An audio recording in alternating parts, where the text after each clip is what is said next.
Ce n'est ni l'horloge ni le calendrier qui retardent ta vie. C'est toi. Il y a une vérité qui dérange beaucoup de gens, mais qu'on ne peut pas ignorer. Chaque minute que tu choisis de remettre à plus tard, chaque excuse que tu fabriques pour cacher tes propres fractures, c'est du temps que tu ne récupéreras jamais. Nous nous sommes habitués à chercher des responsables à l'extérieur, à négocier avec nos faiblesses, à déguiser la paresse en prudence. Mais la réalité est directe.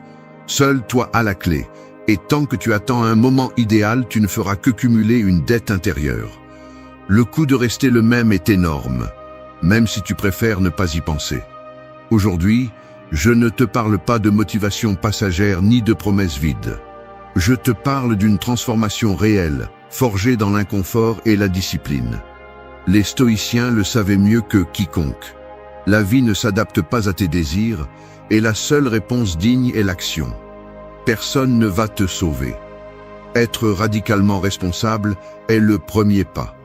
Si tu cherches des résultats différents, tu ne peux pas continuer avec les mêmes mécanismes mentaux qui te maintiennent piégé. Cette année peut être la meilleure de ta vie, mais pas parce que le monde change, mais parce que tu décides de prendre le contrôle, de faire taire tes justifications et d'agir même si c'est difficile. Plus d'excuses, plus d'attentes. Si tu acceptes le défi, tu vas découvrir de quoi tu es vraiment capable. Ici, commence le travail, sans anesthésie et sans raccourci. 1. Prends le contrôle total de ta vie. La vérité est dure et ne plaît à personne. Personne ne viendra te sauver. Il n'existe pas de moment magique, ni de signal, ni d'impulsion extérieure qui te sauvera de la médiocrité ou de l'insatisfaction. Si tu attends encore que les circonstances changent, si tu t'accroches au calendrier ou à la promesse de « quand tout ira mieux », tu perds ton temps et, pire encore, tu te trahis toi-même. Tout ce que tu ne prends pas en charge est une dette qui s'accumule. Chaque excuse que tu te donnes, chaque fois que tu blâmes le travail, ta famille, ton passé, le climat, l'économie, tu ne fais que renforcer ce mécanisme mental qui te maintient faible. Ce mécanisme est confortable. Il te permet de glisser à travers la vie en répétant que tu ne pouvais rien faire, que c'est comme ça, que d'autres ont plus de facilité. Mais le confort est le prix de ton propre stagnation. Le contrôle total de ta vie n'est pas une option décorative, c'est le seul moyen de briser l'inertie. La responsabilité radicale n'est pas une belle phrase, c'est la décision consciente et brutale de cesser de déléguer ton pouvoir à des facteurs externes. Tu veux une année différente ? Commence par cesser de négocier avec tes propres excuses. Tu n'es pas spécial à cause de tes problèmes. Tu n'es pas une exception dans l'univers.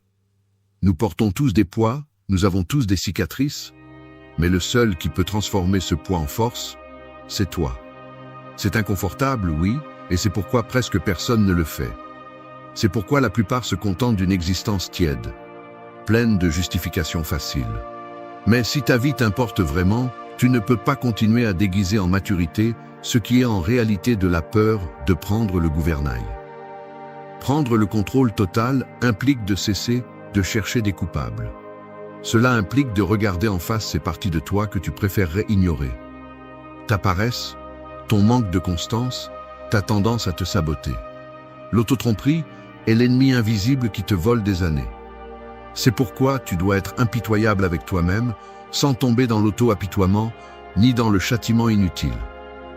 Tu dois apprendre à différencier entre une autocritique constructive et l'autopitié paralysante. La première te reconstruit, la seconde t'enfonce plus profondément dans l'apathie. Être responsable ne signifie pas te blâmer pour tout ce qui arrive, mais bien te rendre responsable à 100% de la façon dont tu réagis, de ce que tu fais avec ce qui t'arrive. Tu n'es pas une marionnette, tu es l'architecte de ton caractère. Il y a une phrase que tu dois tatouer dans ton esprit. Rien ne change tant que tu ne changes pas. Peu importe ce que les autres disent, peu importe ce qu'ils attendent de toi, ni ce que le monde pense être possible pour toi. Ce qui détermine ton destin, ce sont tes actions quotidiennes, ce que tu choisis de tolérer en toi-même, ce que tu permets de se répéter et de devenir une habitude. Chaque jour est une décision. Ajouter de la force ou ajouter de la dette.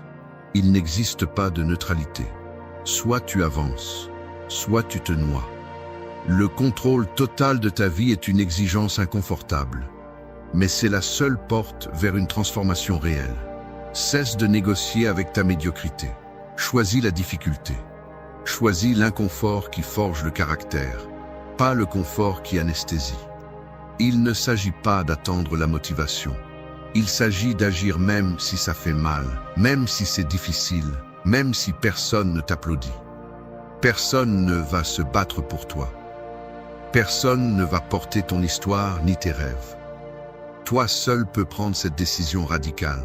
Cesser d'être un spectateur et devenir pleinement responsable de ton processus. Et c'est la vérité qui dérange, mais aussi celle qui libère. Le premier pas est brutal. Cesse de te mentir. Prends le contrôle et prends en charge, sans concession. C'est ce qui sépare ceux qui transforment leur vie de ceux qui restent à attendre. 2. Élimine les excuses et les justifications internes. Tu te réveilles et ton réveil sonne pour la 3e fois. Tu sais parfaitement que la journée commence mal quand la première chose que tu fais est de négocier avec toi-même.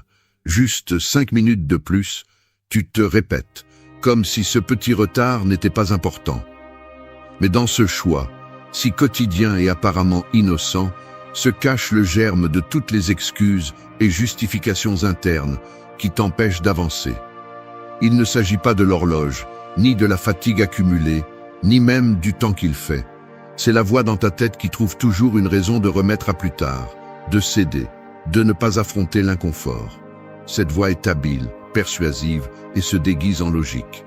Aujourd'hui, ça n'a pas de sens d'essayer. Demain sera mieux. Je ne suis pas au meilleur de ma forme. J'ai trop de choses en tête. Chaque phrase est une excuse que tu fabriques pour ne pas avoir à faire face à l'exigence de l'action. Le véritable problème est que tu as permis à ces justifications de devenir une partie de ton identité. Chaque fois que tu répètes le même argument, chaque fois que tu te racontes la même histoire sur pourquoi tu ne peux pas ou pourquoi ce n'est pas le moment, tu renforces un mécanisme automatique qui t'éloigne de ton potentiel. Il est facile de se tromper, car personne n'écoute ce dialogue interne sauf toi. Personne d'autre ne voit le coût réel de ces petites concessions quotidiennes. L'énergie que tu perds, la confiance qui s'érode, la dignité qui se dilue dans l'autocomplaisance. Le piège est subtil. Tu te convaincs que tu es raisonnable, que tu fais preuve de compassion envers toi-même. Alors qu'en réalité, tu remets à plus tard le conflit que tu devrais affronter une bonne fois pour toutes. Ce n'est pas grave si je ne le fais pas aujourd'hui, mais si ça l'est. Chaque fois que tu te justifies, tu affaiblis la discipline comme un muscle qui ne s'entraîne pas. Il ne s'agit pas d'une volonté surnaturelle ni d'une force mystique. C'est un exercice d'honnêteté brutale. Pour éliminer les excuses, tu dois identifier les schémas exacts qui les déclenchent. À quel moment te permets-tu d'échouer? Quelles histoires internes répètes-tu pour ne pas te sentir mal à l'aise? Le mécanisme est presque toujours le même. Tu minimises le coût de tes décisions, tu maximises la difficulté de l'effort, tu cherches des coupables invisibles, et tu finis par accepter une version médiocre de toi-même. Il ne s'agit pas de t'attaquer ni d'installer une culpabilité obsessionnelle, mais de reconnaître que chaque excuse acceptée est une fracture dans le caractère que tu souhaites construire. La discipline ne se forge pas dans de grands gestes, mais dans la bataille silencieuse contre les justifications quotidiennes. Si tu t'habitues à négocier avec chaque petit défi, à donner de l'espace à cette voix interne qui adoucit ta responsabilité, ne sois pas surpris lorsque les résultats sont tièdes ou inexistants. Personne ne devient fort en justifiant sa faiblesse. Personne ne grandit en accumulant des excuses. La véritable liberté commence lorsque tu cesses d'adoucir tes propres limites et que tu décides d'agir même si tout dans ta tête cherche à te convaincre du contraire. Élimine la justification avant qu'elle ne devienne une habitude. La différence entre avancer et stagner réside dans les histoires que tu cesses de te raconter. Le jour où tu en auras assez de tes propres excuses, ton véritable changement commencera. C'est la ligne qui sépare ceux qui se réinventent de ceux qui vivent piégés dans le confort de leurs prétextes. Élimine la justification et commence à bouger même si ça fait mal. C'est ça, le courage quotidien. 3. Résiste à la difficulté sans te victimiser. Je confesse que Bien des fois, j'ai ressenti la tentation de chercher de la compassion lorsque la difficulté me submerge. Je ne le dis pas comme une pose héroïque, mais comme une vérité inconfortable. Une partie de moi veut que quelqu'un reconnaisse l'effort, valide la fatigue, donne la permission de baisser les bras, ne serait-ce qu'un instant. C'est un mécanisme subtil, presque automatique. L'esprit apprend à identifier la douleur et, au lieu de se durcir, cherche à l'adoucir à travers le récit de la victime. Et à ce stade, même si tu ne le dis pas à voix haute, ta narration interne commence à tourner autour de l'injustice, du poids excessif, de l'idée qu'il est trop demandé de te demander de la résistance. C'est la racine de l'autolimitation. La difficulté devient une excuse pour renforcer que personne ne pourrait, pour déformer la valeur réelle du défi et, surtout, pour justifier la stagnation. Mais si tu décomposes cet élan, tu découvres que se victimiser est une stratégie pour négocier avec son propre effort. Tu essayes d'obtenir une permission invisible pour abandonner, comme si la douleur était un argument suffisant pour cesser d'essayer. L'esprit est expert pour magnifier sa propre souffrance et minimiser sa capacité de réponse. Lorsque le défi devient plus difficile, le premier réflexe est souvent de chercher une sortie mentale.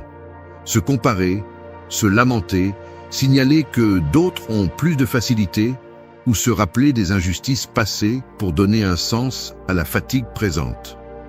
Tout cela a une fonction. Réduire la pression de la responsabilité et déplacer le focus vers des facteurs que tu ne peux pas contrôler. Tu cesses d'analyser de manière stratégique comment avancer et tu entres en mode de défense émotionnelle. C'est un raccourci confortable, mais cela a un prix.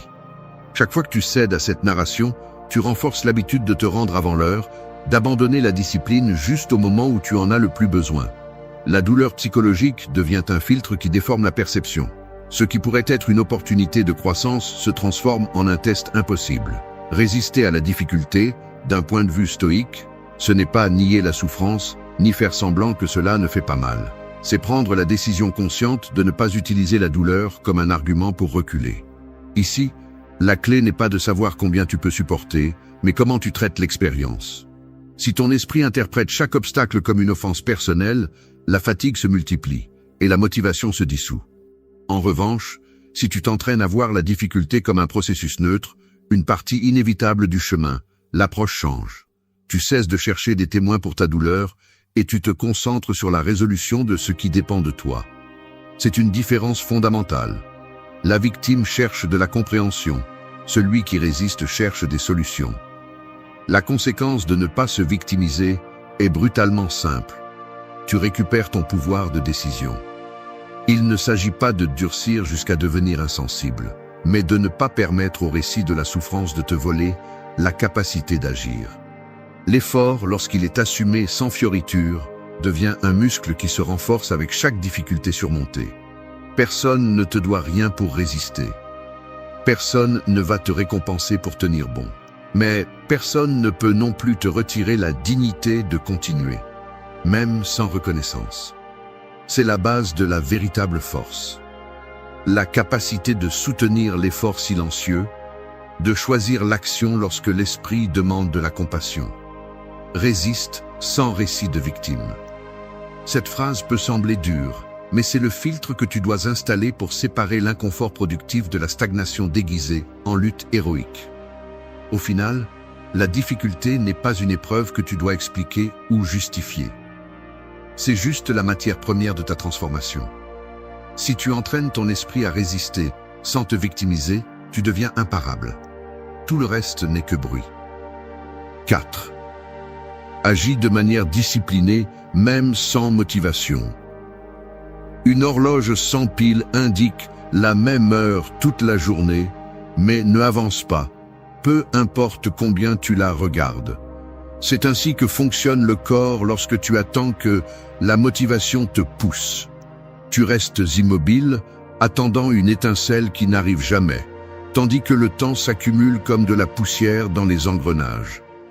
La discipline, en revanche, est cette main invisible qui oblige les aiguilles à tourner même lorsque l'élan initial s'est épuisé.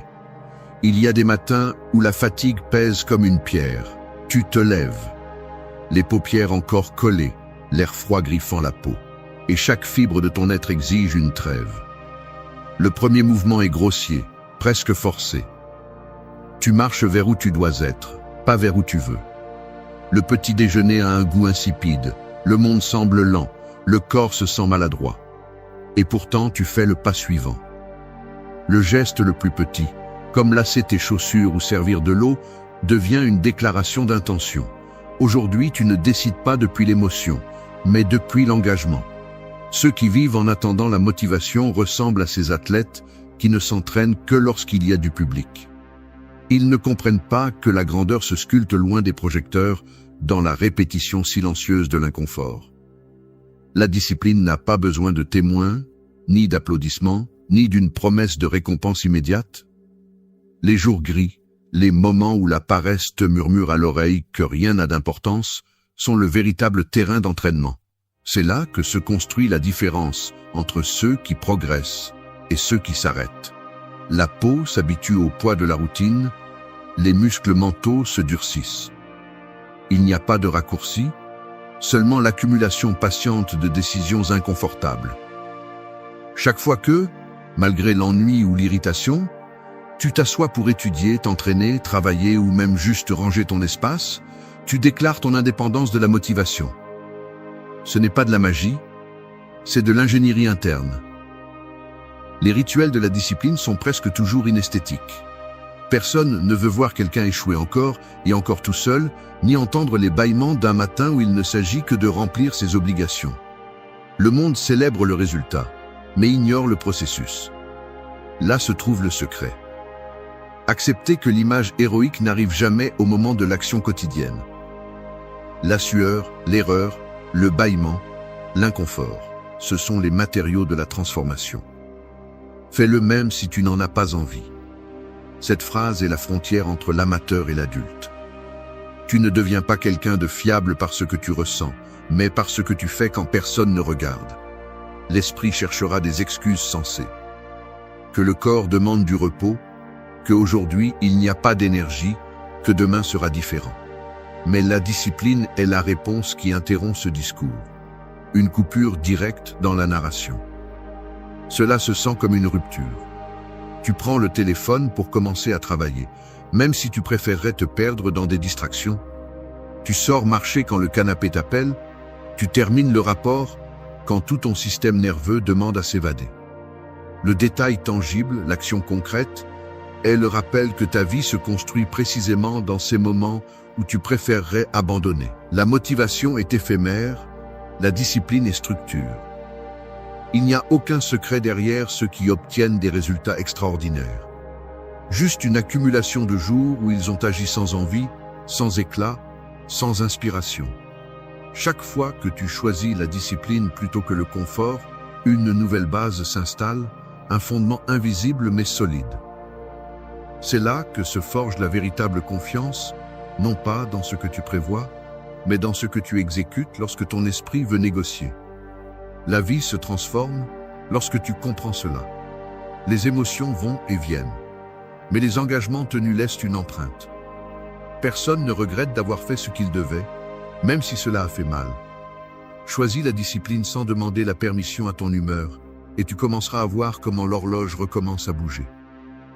5. Construis une identité cohérente et forte. Personne ne te respecte plus que tu propre respect pour tes décisions. C'est la vérité inconfortable qui marque la limite entre ceux qui construisent une vie solide et ceux qui passent leur vie à improviser des excuses. Si ton identité dépend des circonstances, des compliments ou de l'approbation des autres, tu es aussi fragile que ton environnement. Un coup peut te désarmer, une critique peut te faire vaciller.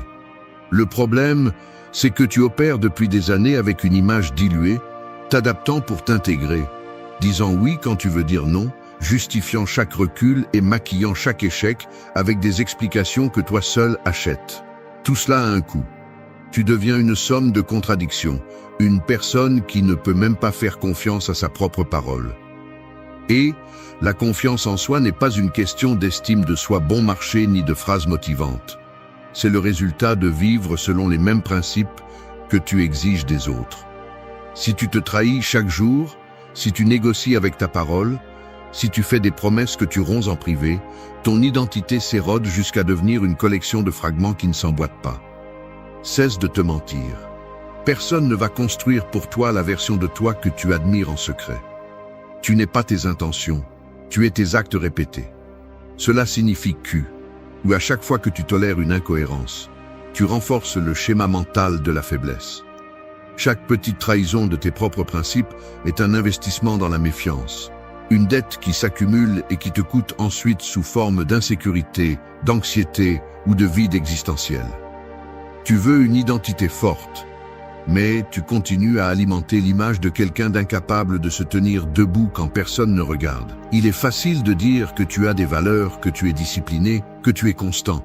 Ce qui est difficile, c'est de le prouver quand la fatigue pèse, quand personne ne t'observe, quand la tentation d'abandonner est écrasante. L'identité cohérente ne se construit pas en déclarant des intentions, elle se forge dans l'acte de respecter ce que tu décides, même si personne ne célèbre l'effort. Aujourd'hui, tu dois te demander, que tolères-tu en toi que tu n'accepterais jamais chez un autre? C'est la seule question qui compte, et si tu as le courage d'y répondre sans embellissement, tu trouveras la racine de ta faiblesse. Si tu justifies tes propres reculs tout en exigeant de la fermeté chez les autres, si tu demandes du respect mais ne te le donnes pas en privé, ta parole ne vaut rien. La base d'une vie puissante est simple. Fais en sorte que tes actions soient alignées avec tes principes, même si cela coûte, même si cela fait mal, même si l'environnement te traite de têtu ou d'extrême. La cohérence n'est pas flexibilité émotionnelle ni adaptabilité infinie. C'est savoir à quoi tu ne renonceras pas, en aucune circonstance. Tu es ce que tu permets de se répéter. Gravère cela dans ton esprit et utilise-le comme filtre implacable pour chaque décision quotidienne. Ne te laisse pas tromper par l'idée que tu peux changer ta vie sans reconstruire ton identité depuis la racine. Si tu continues à agir comme un spectateur, justifiant chaque incohérence, tu resteras invisible même pour toi-même. Le respect de soi se construit dans le silence, dans la solitude de tes engagements quotidiens, dans la décision de ne pas négocier avec l'effort, même si personne ne te récompense. Si tu veux que ta vie change, commence par nettoyer les fractures internes. Élimine les masques. Assume le coût de l'honnêteté. Et cesse de demander au monde de te donner la validation que tu n'oses pas te donner.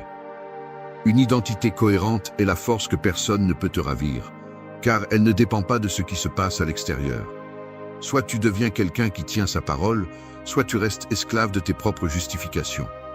C'est aussi simple que cela. 6. Maîtrise ton esprit et fais taire le bruit. L'esprit n'est pas ton ami par défaut. Si tu ne le maîtrises pas, il te sabote. C'est la réalité que presque personne ne veut accepter. Le plus grand obstacle que tu vas rencontrer n'est pas à l'extérieur, mais dans l'espace privé de tes pensées, dans ce flux interminable d'opinions, de comparaisons, d'histoires et de doutes, qui semble avoir une vie propre. Là, dans ce dialogue interne chaotique et souvent venimeux, se décide la qualité de ta vie. Peu importe à quel point tu essayes d'être discipliné dans tes actions, si ton esprit continue d'opérer comme un ennemi déguisé, générant du bruit, anticipant des échecs, exagérant des menaces et installant des peurs.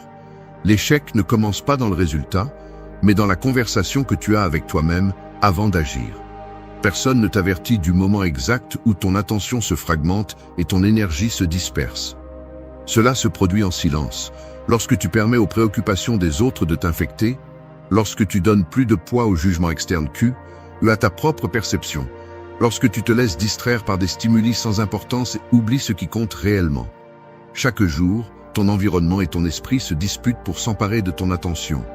Et si tu ne deviens pas implacable dans le filtrage de ce que tu laisses entrer, tu finis par vivre une vie empruntée, adaptée aux attentes des autres et sans véritable direction.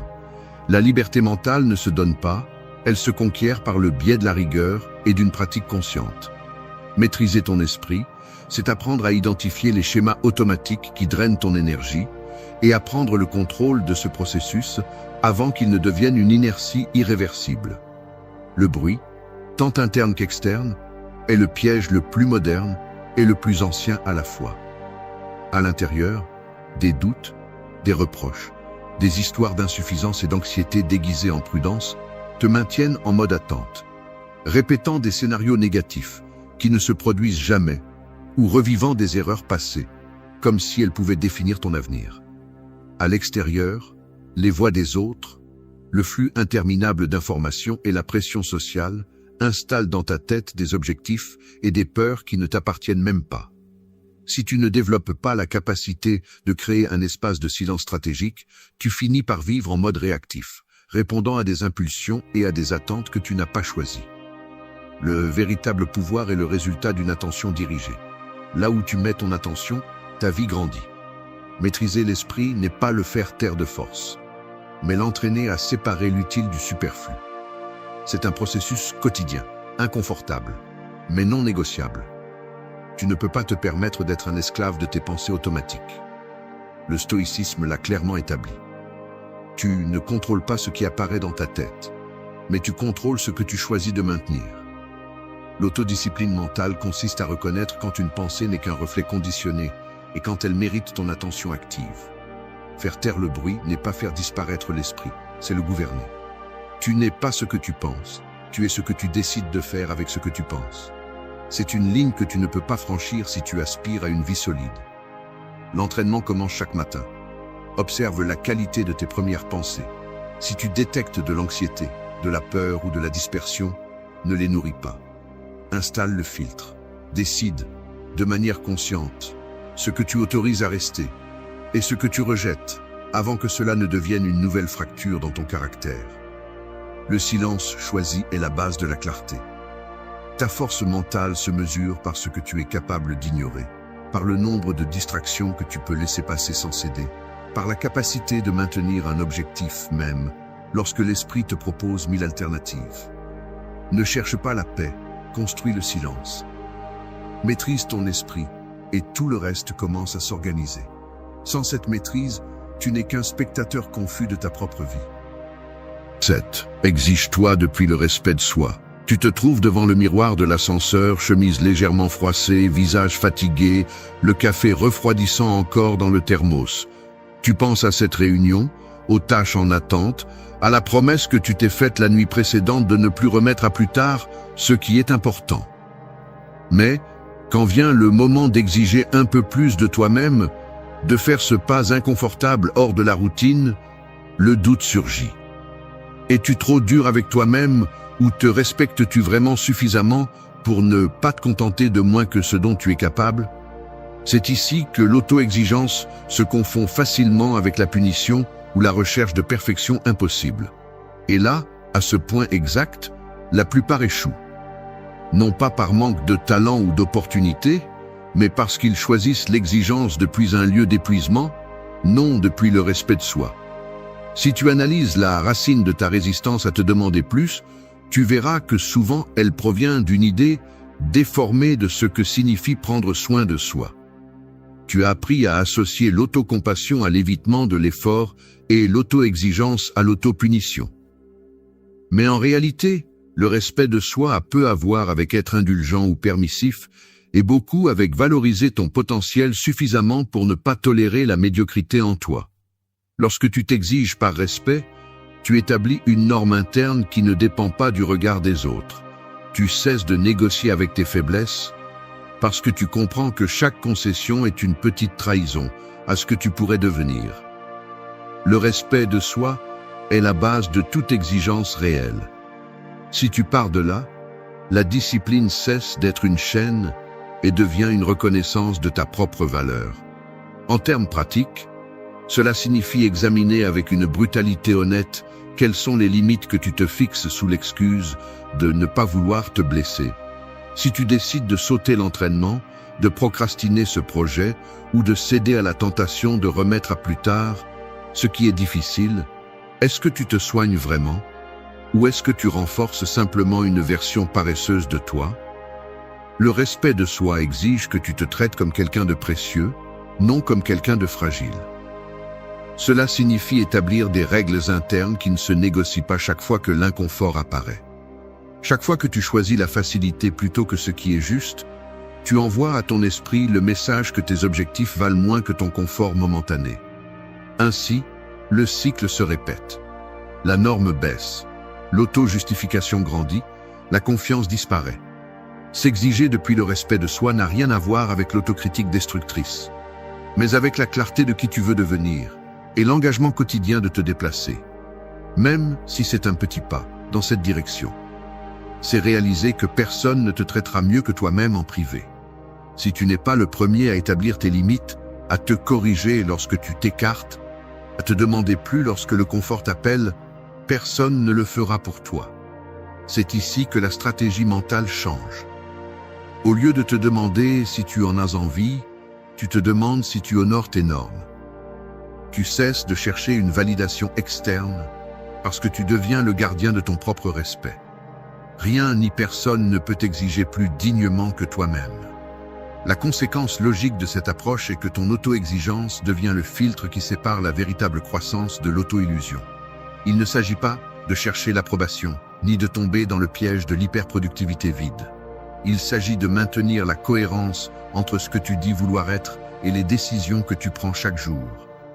Si ton respect de soi est élevé, ta discipline cesse de dépendre de la motivation ou de l'humeur.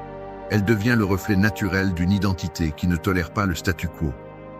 Et cette sécurité intérieure, cette solidité qui découle du fait de te tenir à tes engagements, est le plus grand investissement que tu puisses faire. L'exigence qui naît du respect de soi est la seule qui te libère. 8. Évalue et ajuste ta trajectoire chaque jour. Parfois, je me surprends à passer en revue les détails les plus minimes de ma journée, non par obsession, mais par ce mélange inconfortable de culpabilité et d'autodéfense. Il y a des fragments de la journée qui pèsent plus que je ne l'admets. Le geste automatique d'éviter un appel, le regard perdu devant un écran alors que le travail s'accumule, le petit détour de la route que j'avais promis de ne plus prendre. Ce n'est pas agréable de le reconnaître, mais la plupart des erreurs de ma vie n'ont pas été de grandes explosions, mais des accumulations imperceptibles de petits détours que j'ai choisi d'ignorer. Le corps le sait avant l'esprit. Cette fatigue subtile quand la nuit tombe et que tu sais que tu n'as pas pris le virage nécessaire à temps. L'autosatisfaction se déguise en routine et, quand tu t'en rends compte, la semaine entière s'est écoulée sans une seule décision difficile. Le problème est que personne ne viendra te signaler le détour.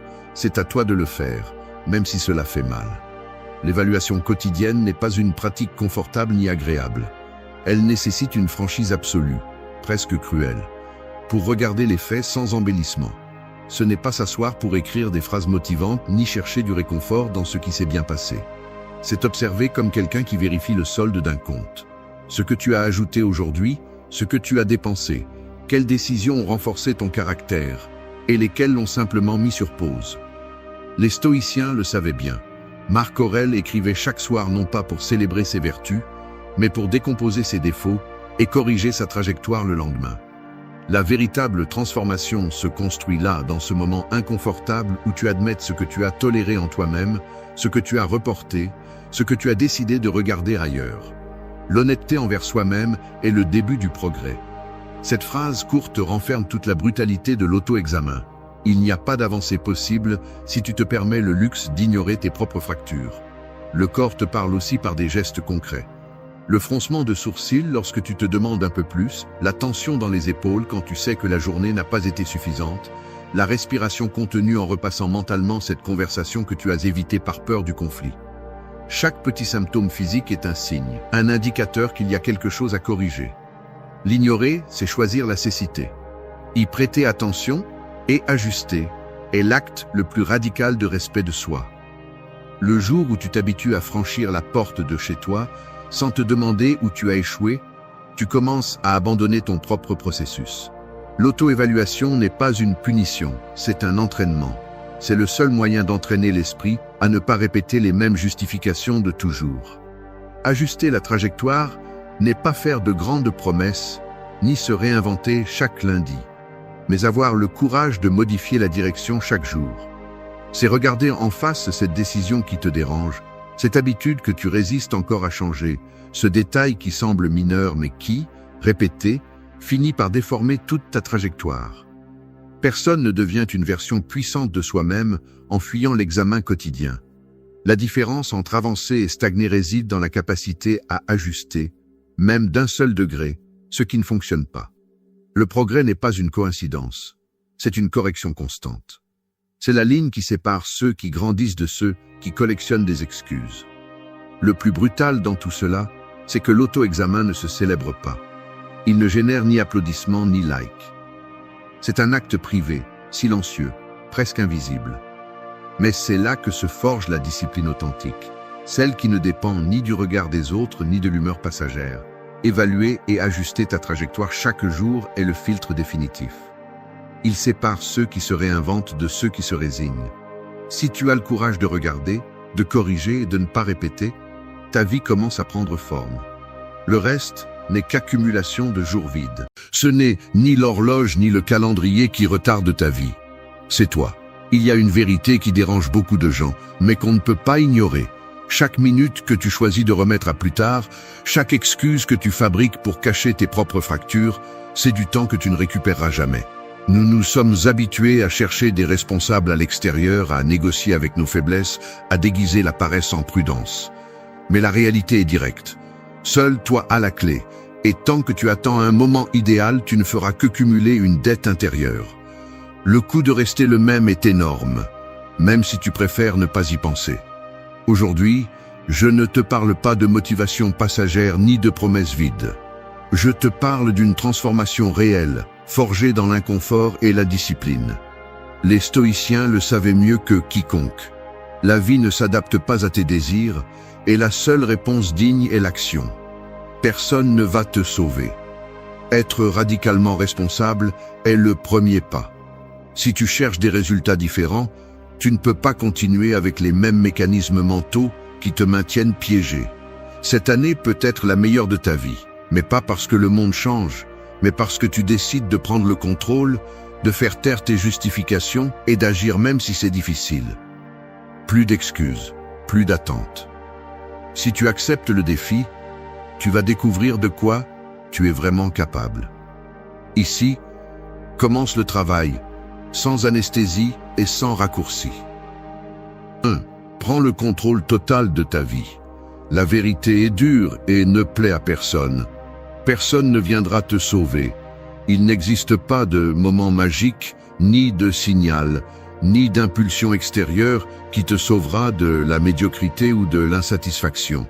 Si tu attends encore que les circonstances changent, si tu t'accroches au calendrier ou à la promesse de « quand tout ira mieux », tu perds ton temps et, pire encore, tu te trahis toi-même. Tout ce que tu ne prends pas en charge est une dette qui s'accumule. Chaque excuse que tu te donnes, chaque fois que tu blâmes le travail, ta famille, ton passé, le climat, l'économie, tu ne fais que renforcer ce mécanisme mental qui te maintient faible. Ce mécanisme est confortable.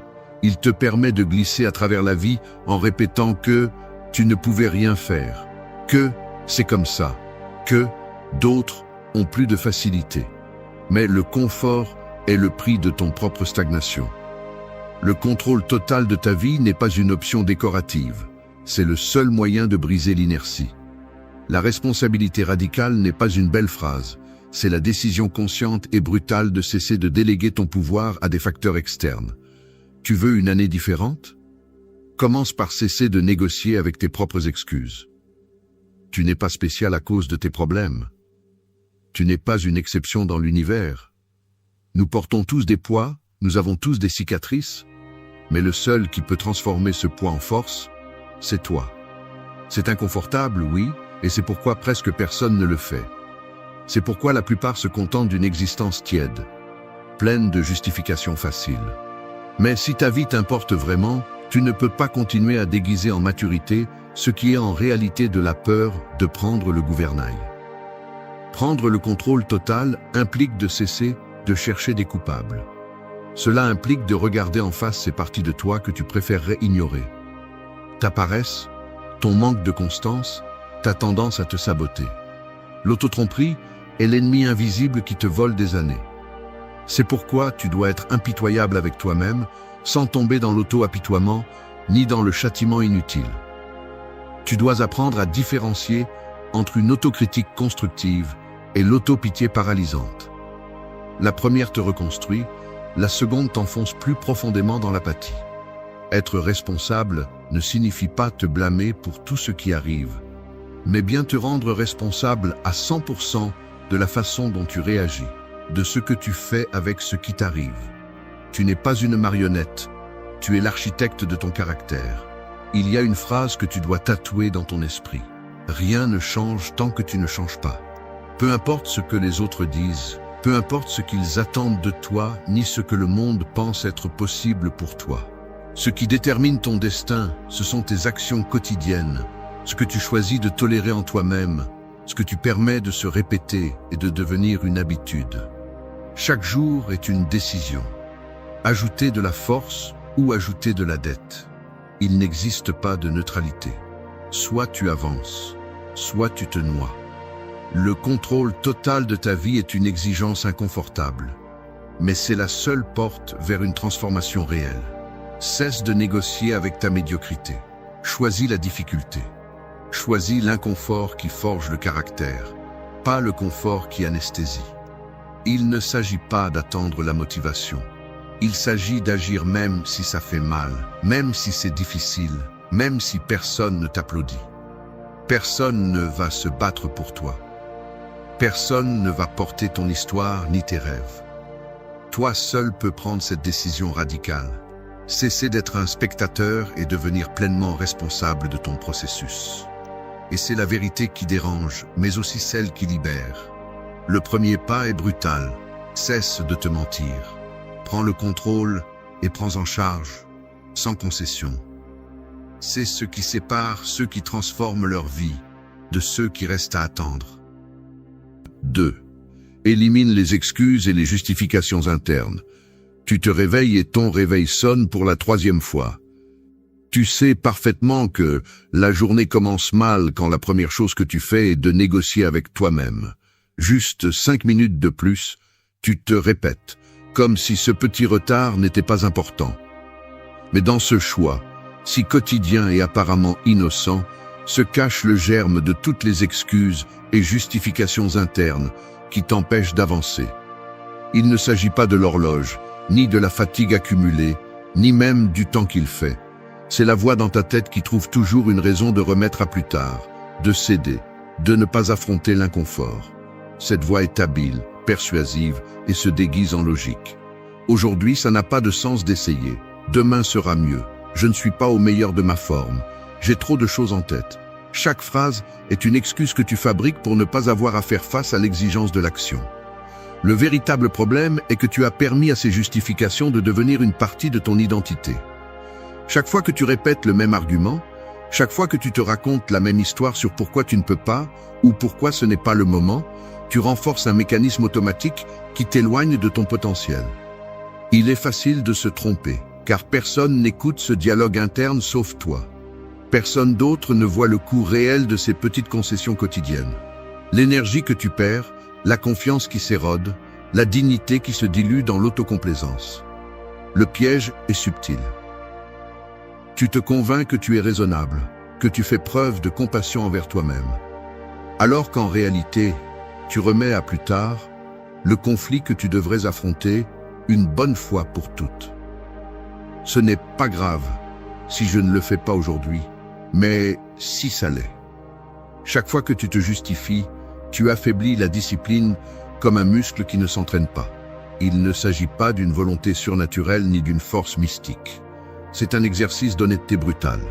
Pour éliminer les excuses, tu dois identifier les schémas exacts qui les déclenchent. À quel moment te permets-tu d'échouer? Quelles histoires internes répètes-tu pour ne pas te sentir mal à l'aise? Le mécanisme est presque toujours le même. Tu minimises le coût de tes décisions, tu maximises la difficulté de l'effort, tu cherches des coupables invisibles et tu finis par accepter une version médiocre de toi-même. Il ne s'agit pas de t'attaquer ni d'installer une culpabilité obsessionnelle, mais de reconnaître que chaque excuse acceptée est une fracture dans le caractère que tu souhaites construire. La discipline ne se forge pas dans de grands gestes, mais dans la bataille silencieuse contre les justifications quotidiennes. Si tu t'habitues à négocier avec chaque petit défi, à donner de l'espace à cette voix interne, qui adoucit ta responsabilité, ne sois pas surpris lorsque les résultats sont tièdes ou inexistants. Personne ne devient fort en justifiant sa faiblesse. Personne ne grandit en accumulant des excuses. La véritable liberté commence lorsque tu cesses d'adoucir tes propres limites et que tu décides d'agir même si tout dans ta tête cherche à te convaincre du contraire. Élimine la justification avant qu'elle ne devienne une habitude. La différence entre avancer et stagner réside dans les histoires que tu cesses de te raconter. Le jour où tu en auras assez de tes propres excuses, ton véritable changement commencera. C'est la ligne qui sépare ceux qui se réinventent de ceux qui vivent piégés dans le confort de leurs prétextes. Élimine la justification et commence à bouger même si ça fait mal. C'est ça, le courage quotidien. 3. Résiste à la difficulté sans te victimiser. Je confesse que, bien des fois, j'ai ressenti la tentation de chercher de la compassion lorsque la difficulté me submerge. Je ne le dis pas comme une pose héroïque, mais comme une vérité inconfortable. Une partie de moi veut que quelqu'un reconnaisse l'effort, valide la fatigue, donne la permission de baisser les bras, ne serait-ce qu'un instant. C'est un mécanisme subtil, presque automatique. L'esprit apprend à identifier la douleur et, au lieu de se durcir, cherche à l'adoucir à travers le récit de la victime. Et à ce stade, même si tu ne le dis pas à voix haute, ta narration interne commence à tourner autour de l'injustice, du poids excessif, de l'idée qu'il est trop demandé de te demander de la résistance. C'est la racine de l'autolimitation. La difficulté devient une excuse pour renforcer que personne ne pourrait, pour déformer la valeur réelle du défi et, surtout, pour justifier la stagnation. Mais si tu décomposes cet élan, tu découvres que se victimiser est une stratégie pour négocier avec son propre effort. Tu essayes d'obtenir une permission invisible pour abandonner, comme si la douleur était un argument suffisant pour cesser d'essayer. L'esprit est expert pour magnifier sa propre souffrance et minimiser sa capacité de réponse. Lorsque le défi devient plus difficile, le premier réflexe est souvent de chercher une sortie mentale. Se comparer, se lamenter, signaler que d'autres ont plus de facilité ou se rappeler des injustices passées pour donner un sens à la fatigue présente. Tout cela a une fonction. Réduire la pression de la responsabilité et déplacer le focus vers des facteurs que tu ne peux pas contrôler. Tu cesses d'analyser de manière stratégique comment avancer et tu entres en mode de défense émotionnelle. C'est un raccourci confortable, mais cela a un prix. Chaque fois que tu cèdes à cette narration, tu renforces l'habitude de te rendre avant l'heure, d'abandonner la discipline juste au moment où tu en as le plus besoin. La douleur psychologique devient un filtre qui déforme la perception. Ce qui pourrait être une opportunité de croissance se transforme en un test impossible. Résister à la difficulté, d'un point de vue stoïque, ce n'est pas nier la souffrance, ni faire semblant que cela ne fait pas mal. C'est prendre la décision consciente de ne pas utiliser la douleur comme un argument pour reculer. Ici, la clé n'est pas de savoir combien tu peux supporter, mais comment tu traites l'expérience. Si ton esprit interprète chaque obstacle comme une offense personnelle, la fatigue se multiplie et la motivation se dissout. En revanche, si tu t'entraînes à voir la difficulté comme un processus neutre, une partie inévitable du chemin, l'approche change. Tu cesses de chercher des témoins pour ta douleur et tu te concentres sur la résolution de ce qui dépend de toi. C'est une différence fondamentale. La victime cherche de la compréhension, celui qui résiste cherche des solutions. La conséquence de ne pas se victimiser est brutalement simple. Tu récupères ton pouvoir de décision. Il ne s'agit pas de durcir jusqu'à devenir insensible, mais de ne pas permettre au récit de la souffrance de te voler la capacité d'agir. L'effort, lorsqu'il est assumé sans fioriture, devient un muscle qui se renforce avec chaque difficulté surmontée. Personne ne te doit rien pour résister. Personne ne va te récompenser pour tenir bon.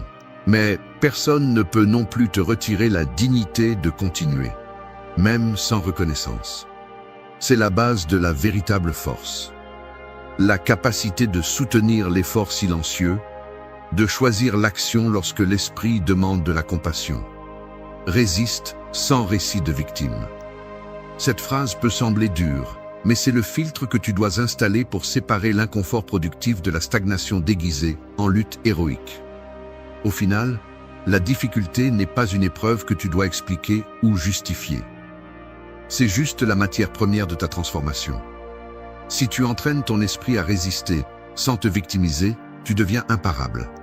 Tout le reste n'est que bruit. 4. Agis de manière disciplinée, même sans motivation. Une horloge sans pile indique la même heure toute la journée, mais ne avance pas, peu importe combien tu la regardes. C'est ainsi que fonctionne le corps lorsque tu attends que la motivation te pousse. Tu restes immobile, attendant une étincelle qui n'arrive jamais, tandis que le temps s'accumule comme de la poussière dans les engrenages. La discipline, en revanche, est cette main invisible qui oblige les aiguilles à tourner même lorsque l'élan initial s'est épuisé. Il y a des matins où la fatigue pèse comme une pierre. Tu te lèves, les paupières encore collées, l'air froid griffant la peau, et chaque fibre de ton être exige une trêve. Le premier mouvement est grossier, presque forcé. Tu marches vers où tu dois être, pas vers où tu veux. Le petit déjeuner a un goût insipide, le monde semble lent, le corps se sent maladroit. Et pourtant tu fais le pas suivant. Le geste le plus petit, comme lasser tes chaussures ou servir de l'eau, devient une déclaration d'intention. Aujourd'hui, tu ne décides pas depuis l'émotion, mais depuis l'engagement. Ceux qui vivent en attendant la motivation ressemblent à ces athlètes qui ne s'entraînent que lorsqu'il y a du public. Ils ne comprennent pas que la grandeur se sculpte loin des projecteurs, dans la répétition silencieuse de l'inconfort. La discipline n'a pas besoin de témoins, ni d'applaudissements, ni d'une promesse de récompense immédiate. Les jours gris, les moments où la paresse te murmure à l'oreille que rien n'a d'importance, sont le véritable terrain d'entraînement. C'est là que se construit la différence entre ceux qui progressent et ceux qui s'arrêtent. La peau s'habitue au poids de la routine, les muscles mentaux se durcissent. Il n'y a pas de raccourci, seulement l'accumulation patiente de décisions inconfortables.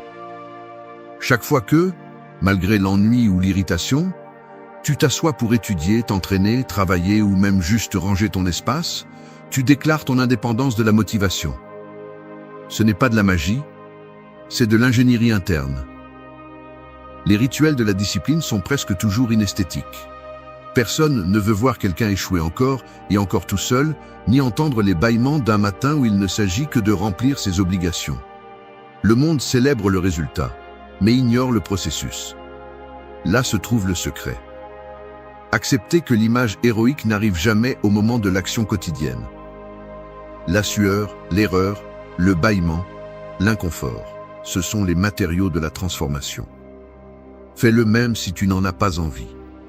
Cette phrase est la frontière entre l'amateur et l'adulte. Tu ne deviens pas quelqu'un de fiable par ce que tu ressens, mais par ce que tu fais quand personne ne regarde. L'esprit cherchera des excuses sensées.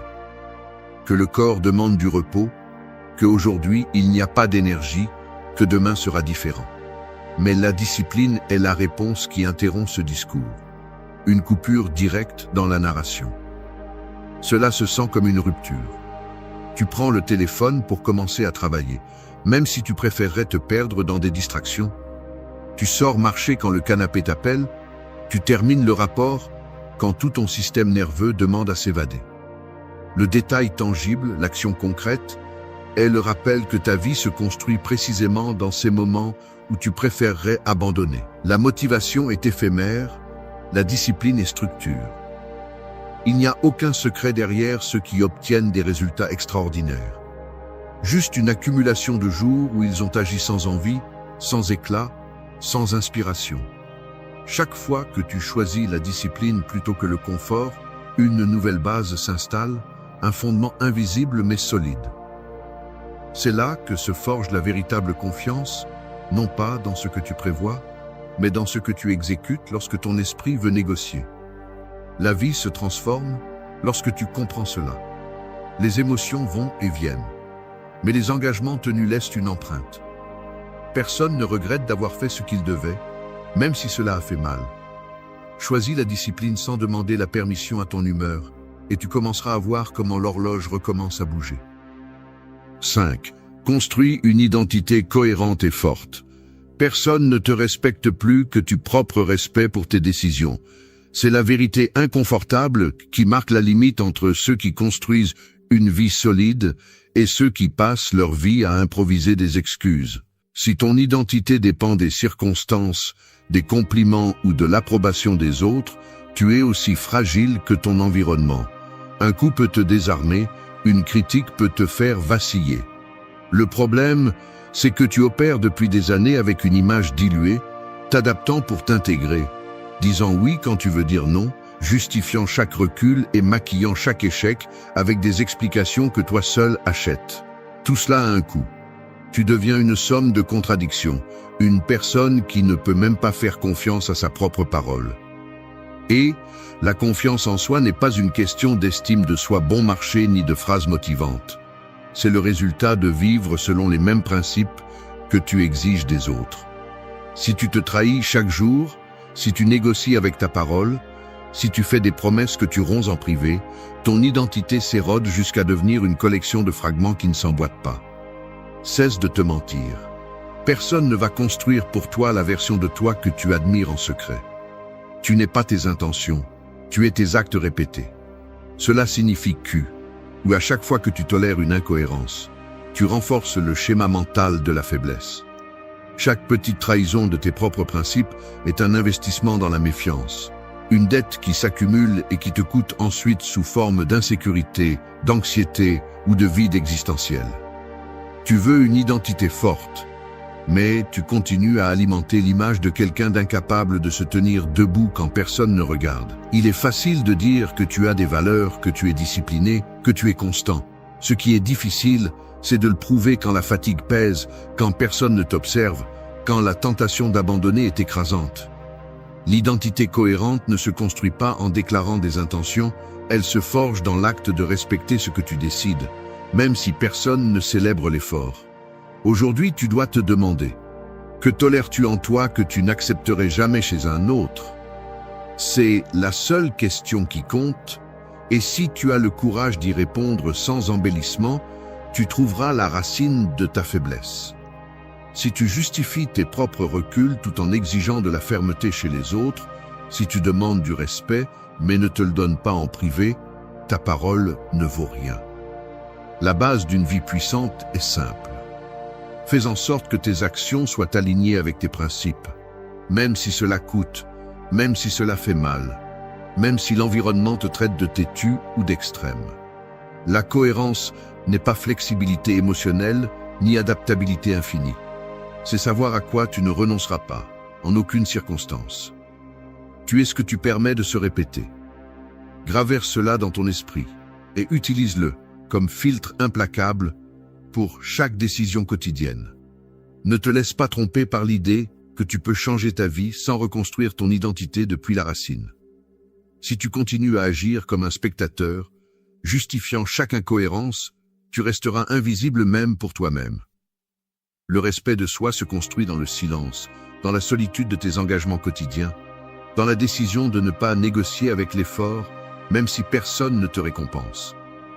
Si tu veux que ta vie change, commence par nettoyer les fractures internes. Élimine les masques. Assume le coût de l'honnêteté. Et cesse de demander au monde de te donner la validation que tu n'oses pas te donner. Une identité cohérente est la force que personne ne peut te ravir, car elle ne dépend pas de ce qui se passe à l'extérieur.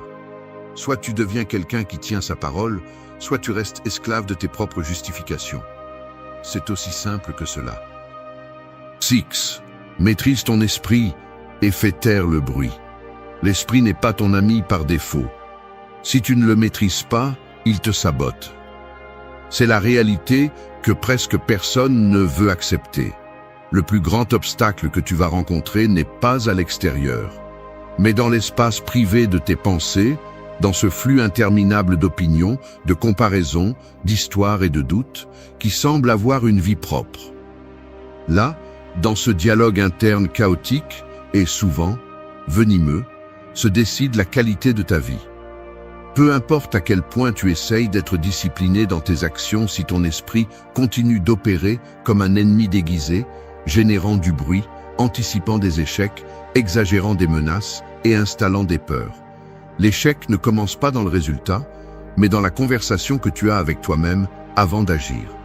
Personne ne t'avertit du moment exact où ton attention se fragmente et ton énergie se disperse.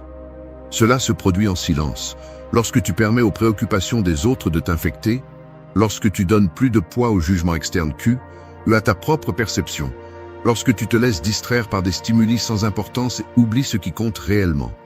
Chaque jour, ton environnement et ton esprit se disputent pour s'emparer de ton attention.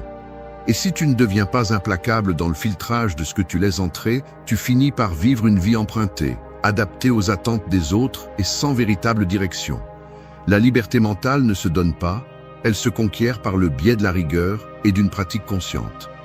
Maîtriser ton esprit, c'est apprendre à identifier les schémas automatiques qui drainent ton énergie et à prendre le contrôle de ce processus avant qu'il ne devienne une inertie irréversible. Le bruit, tant interne qu'externe, est le piège le plus moderne et le plus ancien à la fois. À l'intérieur, des doutes, des reproches, des histoires d'insuffisance et d'anxiété déguisées en prudence te maintiennent en mode attente, répétant des scénarios négatifs qui ne se produisent jamais ou revivant des erreurs passées, comme si elles pouvaient définir ton avenir. À l'extérieur, les voix des autres, le flux interminable d'informations et la pression sociale installent dans ta tête des objectifs et des peurs qui ne t'appartiennent même pas. Si tu ne développes pas la capacité de créer un espace de silence stratégique, tu finis par vivre en mode réactif, répondant à des impulsions et à des attentes que tu n'as pas choisies. Le véritable pouvoir est le résultat d'une attention dirigée. Là où tu mets ton attention, ta vie grandit. Maîtriser l'esprit n'est pas le faire taire de force, mais l'entraîner à séparer l'utile du superflu. C'est un processus quotidien, inconfortable, mais non négociable. Tu ne peux pas te permettre d'être un esclave de tes pensées automatiques. Le stoïcisme l'a clairement établi. Tu ne contrôles pas ce qui apparaît dans ta tête, mais tu contrôles ce que tu choisis de maintenir. L'autodiscipline mentale consiste à reconnaître quand une pensée n'est qu'un reflet conditionné et quand elle mérite ton attention active. Faire taire le bruit n'est pas faire disparaître l'esprit, c'est le gouverner. Tu n'es pas ce que tu penses, tu es ce que tu décides de faire avec ce que tu penses. C'est une ligne que tu ne peux pas franchir si tu aspires à une vie solide. L'entraînement commence chaque matin. Observe la qualité de tes premières pensées. Si tu détectes de l'anxiété, de la peur ou de la dispersion, ne les nourris pas. Installe le filtre. Décide, de manière consciente, ce que tu autorises à rester et ce que tu rejettes, avant que cela ne devienne une nouvelle fracture dans ton caractère. Le silence choisi est la base de la clarté. Ta force mentale se mesure par ce que tu es capable d'ignorer, par le nombre de distractions que tu peux laisser passer sans céder, par la capacité de maintenir un objectif même, lorsque l'esprit te propose 1000 alternatives. Ne cherche pas la paix, construis le silence. Maîtrise ton esprit, et tout le reste commence à s'organiser. Sans cette maîtrise, tu n'es qu'un spectateur confus de ta propre vie.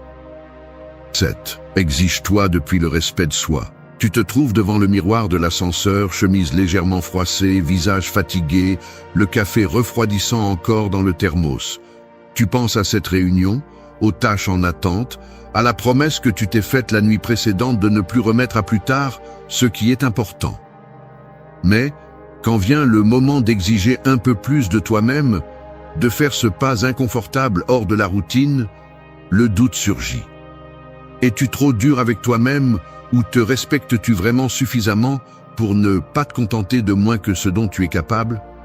C'est ici que l'auto-exigence se confond facilement avec la punition ou la recherche de perfection impossible. Et là, à ce point exact, la plupart échouent. Non pas par manque de talent ou d'opportunité, mais parce qu'ils choisissent l'exigence depuis un lieu d'épuisement, non depuis le respect de soi. Si tu analyses la racine de ta résistance à te demander plus, tu verras que souvent elle provient d'une idée déformée de ce que signifie prendre soin de soi.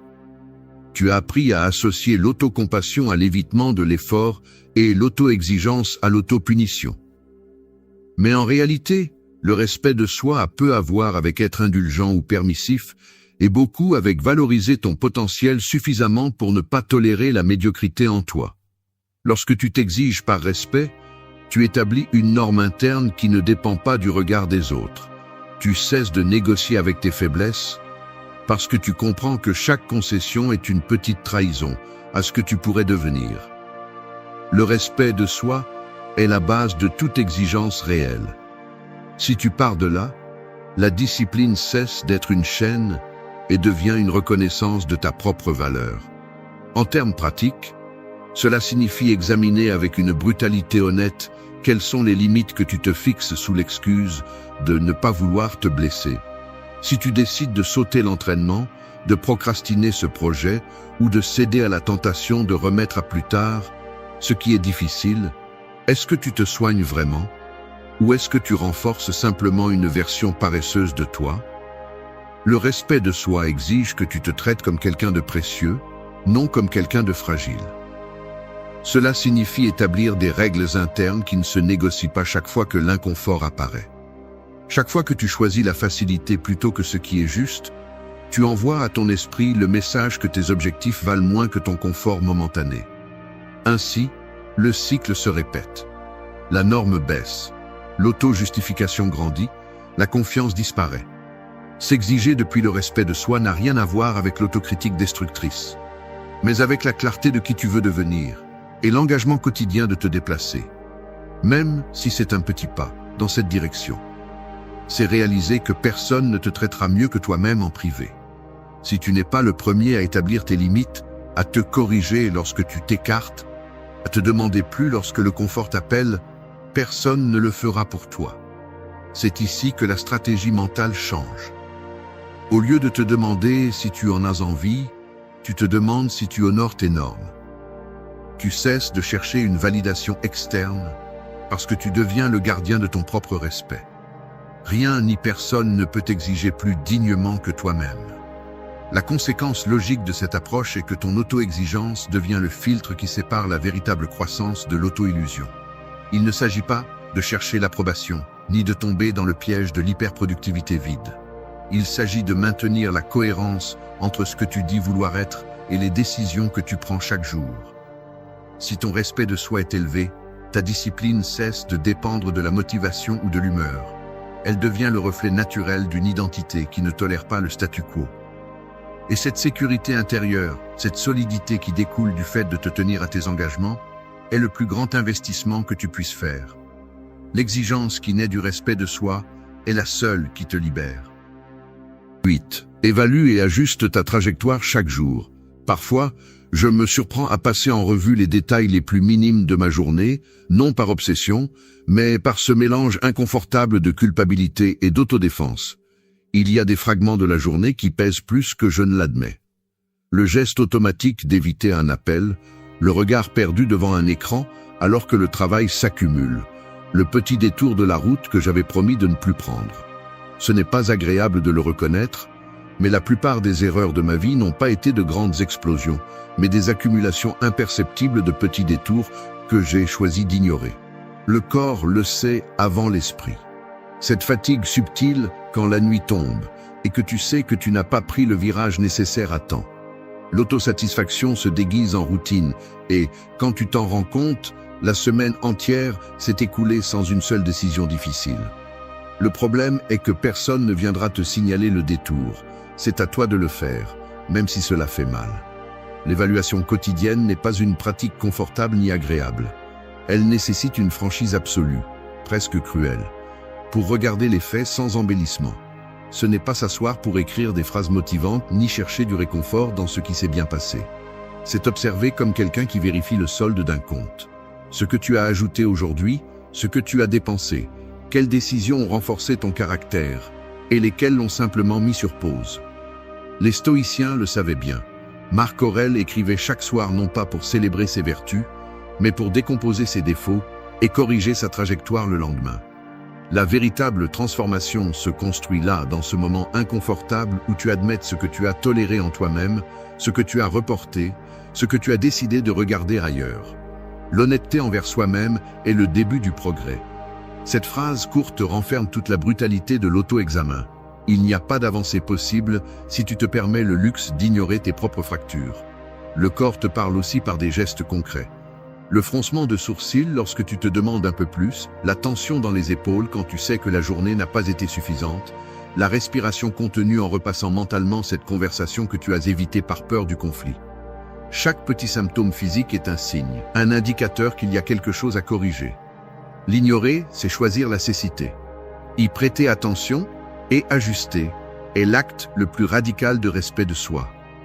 Le jour où tu t'habitues à franchir la porte de chez toi, sans te demander où tu as échoué, tu commences à abandonner ton propre processus. L'auto-évaluation n'est pas une punition, c'est un entraînement. C'est le seul moyen d'entraîner l'esprit à ne pas répéter les mêmes justifications de toujours. Ajuster la trajectoire n'est pas faire de grandes promesses, ni se réinventer chaque lundi, mais avoir le courage de modifier la direction chaque jour. C'est regarder en face cette décision qui te dérange, cette habitude que tu résistes encore à changer, ce détail qui semble mineur mais qui, répété, finit par déformer toute ta trajectoire. Personne ne devient une version puissante de soi-même en fuyant l'examen quotidien. La différence entre avancer et stagner réside dans la capacité à ajuster, même d'un seul degré, ce qui ne fonctionne pas. Le progrès n'est pas une coïncidence, c'est une correction constante. C'est la ligne qui sépare ceux qui grandissent de ceux qui collectionnent des excuses. Le plus brutal dans tout cela, c'est que l'auto-examen ne se célèbre pas. Il ne génère ni applaudissements ni likes. C'est un acte privé, silencieux, presque invisible.